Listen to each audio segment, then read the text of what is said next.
Magandang araw, classmate. Gusto ko lang ikwento ang naranasan ko noong lumidol kagabi, noong mga oras na yun. Patulog na sana ako at akala ko ay normal na gabi lang yun. Bigla kong naramdaman na parang gumagalaw ang higaan pero hindi ko pinansin yun. Akala ko sa una na iyon ay ang aking aso naglalaro sa ilalim ng kama. Kaya pinikit ko ang aking mga mata. Pero ilang segundo, bigla lang lumakas yung pagyanig.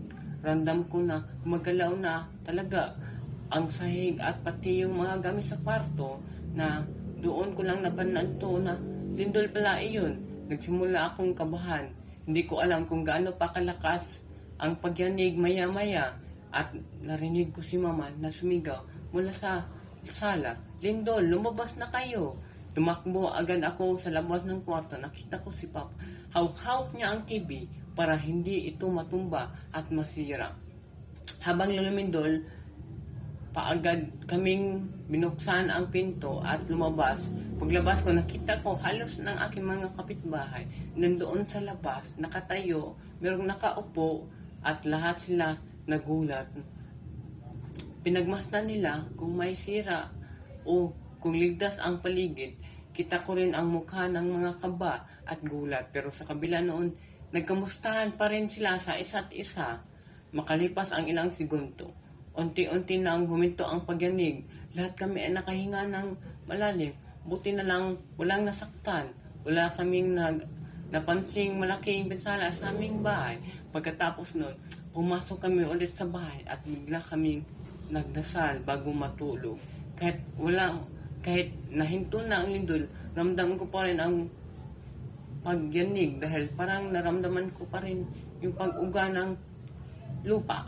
Kinabukasan, pagpasok namin sa online class, agad-agad naming itong pinag-usapan ng aking mga klase. Halos pareho kami ng mga karanasan. Mayroong mga may gulat, biglang tumakbo sa palabas at mayroong ding hindi nakapansin. Napag-usapan na dapat pala lagi tayong handa kahit nasa bahay. Dapat may flashlight, tubig at pagkain at first aid, sabi ni ma'am. At hindi natin alam kung kailan pa dadarating ang sakuna, kaya mas mabuti ng handa, kaya magsisi. Kinagabihan naman, habang nanood kami ng balita, sinabi ng meron pang aftershock iyon.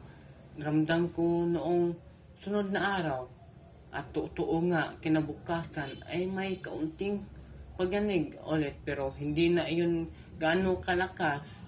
Ngayon, tuwing masabi ko yung lindol, natutunan ko na maging alerto at kalmado sa ganitong sitwasyon. Hindi talaga masabi kung kailan darating ang sakuna, kaya importante nang magkaisa at tulungan ang bawat isa. Sa huli, nagpasalamat na ligtas kami at walang nasaktan. Kahit natakot, karanasan ko ito. Naging paalala ito sa akin na malaging handa at palaging handa sa pamilya, gandaan, pagtatanang pati sa Diyos at pagiging handa sa sakuna. At natutunan ko na dapat tayong maging handa, alerto tayong lahat pag subog sa kahirapan, walang schedule at wala itong paalala sa atin na mag-earthquake